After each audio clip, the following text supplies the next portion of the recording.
Depression is impossibly difficult. People who suffer from depression are rendered heartbreakingly powerless and irrepressibly numb.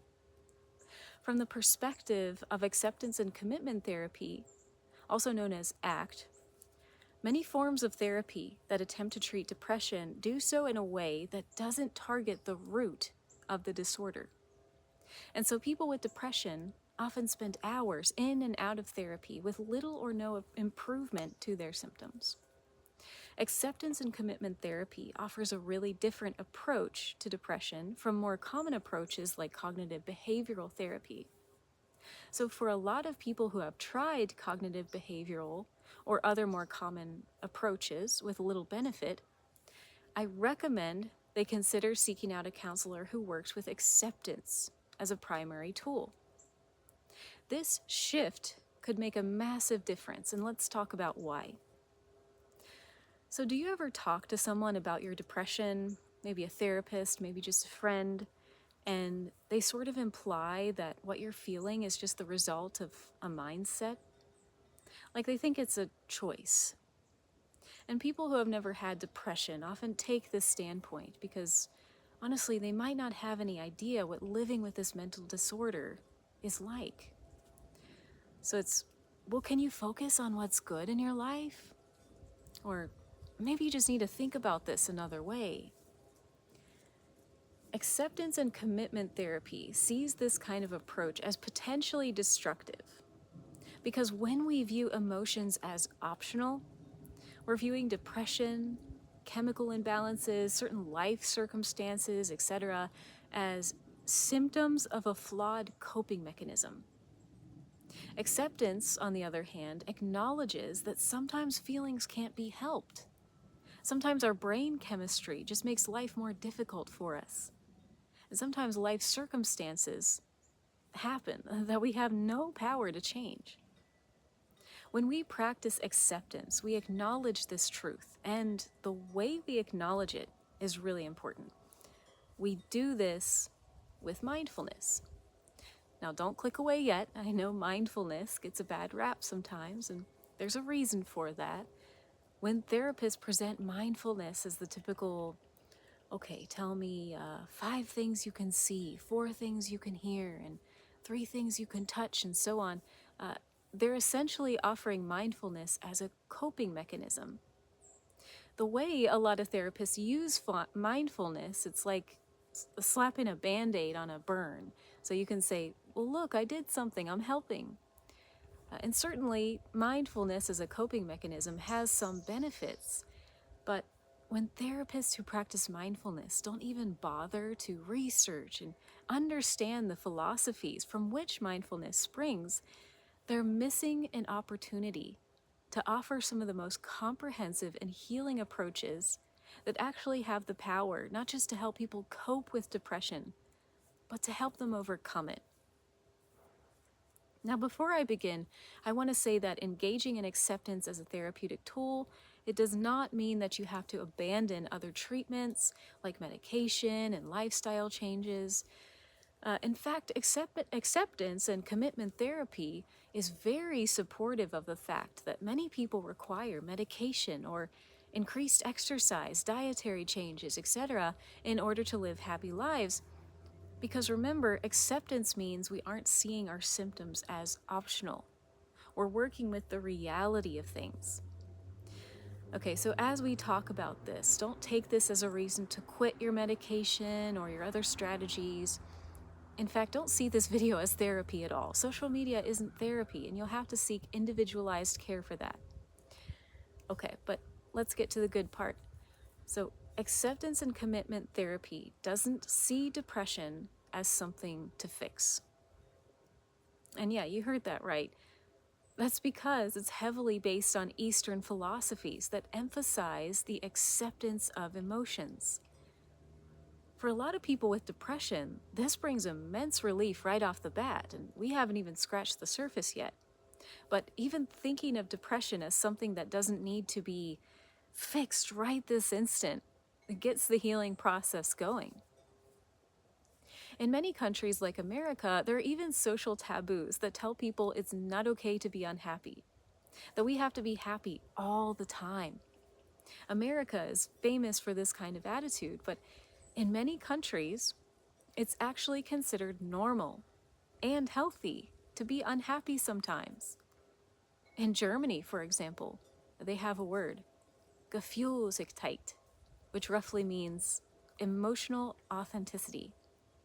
In Japan, they have a phrase, mano no aware, which means honoring a kind of bittersweet appreciation for the changefulness of things. So this is something to consider because many cultures don't pathologize unhappiness like we do in the United States. So here's an idea I want you to consider for a second. What if it's not bad to be unhappy? And I'm not saying you need to wallow in your emotions. In fact, the mindfulness we're going to talk about is the perfect technique for not wallowing, for seeing emotions from a higher perspective. But first off, we're just going to talk about a simple concept. We're just playing with an idea. What if it's okay to be unhappy? Even deeply unhappy? Now, when you first hear that, you might absorb this on kind of a surface level, and you might say, okay, it's okay that I have depression. That I have depression. Notice that word, that. It indicates you're accepting something on a conceptual level, and that's important, but it's not the most crucial part of this. Mindfulness is about accepting what you feel on an experiential level, not just conceptual.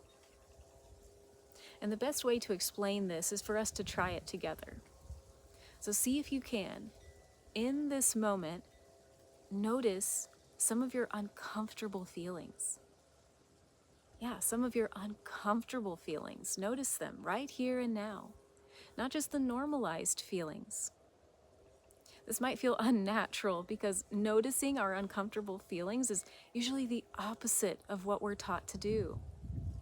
And some people react very strongly to this suggestion, and they'll say, "Feel my uncomfortable feelings? That's the last thing I want to do." And if it's not for you, it's not for you, but there's a funny thing about uncomfortable feelings. People often come to a breaking point with them where awareness has to come through. When feelings reach a certain level of discomfort. See, if your discomfort is strong enough to bother you, but weak enough that you still have the ability to resist it, you might be able to avoid your feelings for a while. But people who experience lasting or intense suffering, they'll often come to this breaking point, or suddenly they learn how to accept. Holocaust survivor and neurologist Viktor Frankl discussed this experience during the 20th century.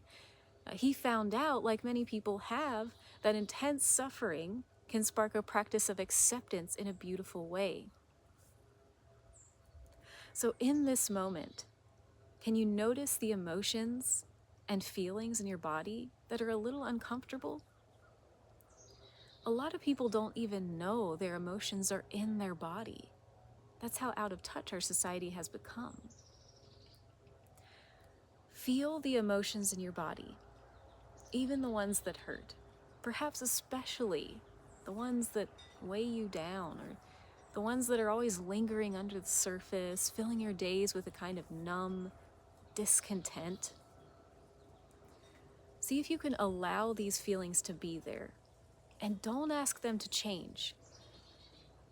This is often the stage where people who experience numbness start to feel negative feelings arise again. But if the feeling remains rooted in numbness, that's okay too. You can allow that to happen too.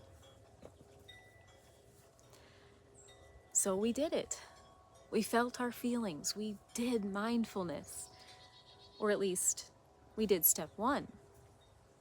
We've noticed our feelings and we haven't pushed them away. This is important. But really, step two is the most important part. And it's also the part that so many people miss. It's why so many people back away from mindfulness. The second part, after you notice and feel your uncomfortable feelings, is to notice also the thoughts, feelings, and sensations that arise in reaction to them. Now, without this piece, we can only go so far, because without step 2, people usually become mindful, feel their feelings, and then become completely overwhelmed by them and back away. The important thing is that we notice not just our feelings, but also the feelings, thoughts, and sensations that arise consequently. Because the mind does this funny thing where it identifies with thoughts and feelings. It identifies with phenomena. And that makes our experience so much more painful when we feel like the depression we experience is really grabbing us, really holding us like it's a part of us. So in mindfulness, we're not just making room for one singular feeling, for the feeling we notice first. We also make room for a whole spectrum of experience. Mindfulness is all about becoming aware of all the phenomena you experience. And if this doesn't make sense, go and watch my last video on what meditation is, because it sheds a lot of light on this topic. But for now, maybe it'll help if I give an example. So let's say you tap in and you recognize an uncomfortable feeling in your body, and you're sitting with it, and then an unconscious thought pops up in the back of your mind. And it says, oh, how awful. Sitting with this emotion is too painful. It's not helping at all. That thought can cause a lot of people to quit. They'll feel like they failed at the meditation. But what if, instead of identifying with this unconscious thought and walking away, what if you said, I can see this thought too. In fact, I can see all of my thoughts, all of my sensations. This is the biggest realization that mindfulness brings. It demonstrates that we can actually see all of our thoughts, feelings, and sensations, and none of them are who we are. So remember those 2 steps when you're practicing accepting your depression experientially. They're really the same step, but one is just taken further, if you want to look at it that way. As you sit with emotions, the mind likes to split, and then split again. Always is kind of pretending to be another voice further in the background, pretending to be the real you. When a background thought or feeling goes undetected, it tricks us into believing it's got us. And we truly embrace mindfulness when we make our unconscious thoughts and feelings conscious, when we recognize them as something we can be aware of.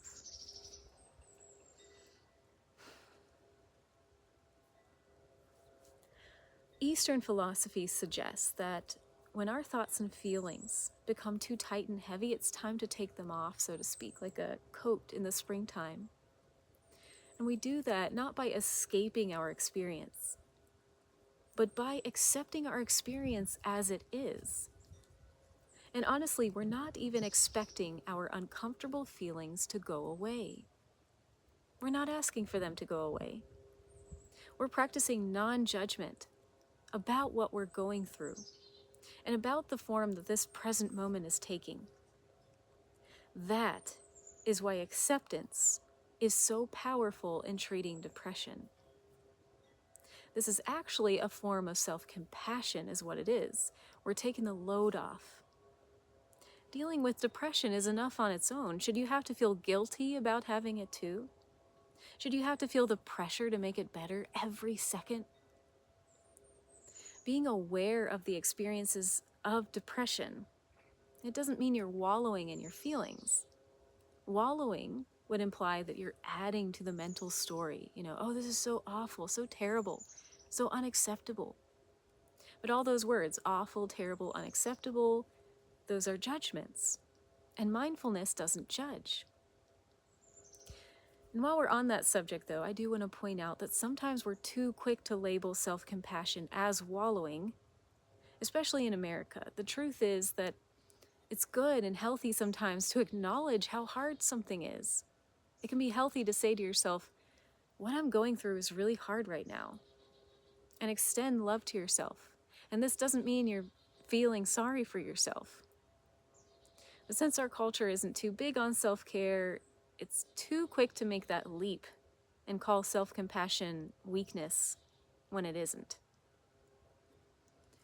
So the fact is that life can be very painful. And when it's painful, it's so tempting to think something's wrong with us. Especially if you live in one of those you have to be happy all the time, as happy as possible kind of countries. But life is painful sometimes. The Buddhists actually have a saying, life is suffering. That's the basis for their philosophy. And in Eastern philosophies like Buddhism, it's actually considered a sign of growth to experience suffering. It means part of you is trying to become aware and outgrow a previous version of who you used to be. So keep pondering that question. Is it okay to be unhappy? Maybe it is okay. Maybe trying to train ourselves out of depression with coping strategy after coping strategy can actually be hurtful and unhelpful. Maybe what your nervous system needs sometimes is just not to be at war with itself. Maybe you need that kind of compassion because you're going through a hard time. You live in a hard world, and you're trying to be successful, have relationships, and be true to yourself all at the same time. Maybe you don't need to layer the pressure to be happy on top of all that. There are so many things you can be besides happy after all. You can be curious, content, present, compassionate, gentle, patient, creative, understanding, insightful, passionate, peaceful. Some people say it's wiser to seek peace than happiness because peace brings happiness after all. Allowing feelings of depression takes the time element out of your healing as well. Now, you don't have to hurry up and get better tomorrow or even a month from now or even a year from now. There's no limit on how much compassion you may need to have for yourself. And let's be honest, a lot of times when we're going through depression, the reason we want to heal so quickly is often because we feel like we're a burden to everybody else, isn't it? So we're not patient with ourselves. We don't want to heal for us. We want to heal so that we can feel normal again, convenient again, worthy of love again. But if we really healed for us, what would that look like? Would it be okay then, just to be present with our experience? So when it comes to depression, let's acknowledge our feelings as they are. We don't necessarily need to do anything with them.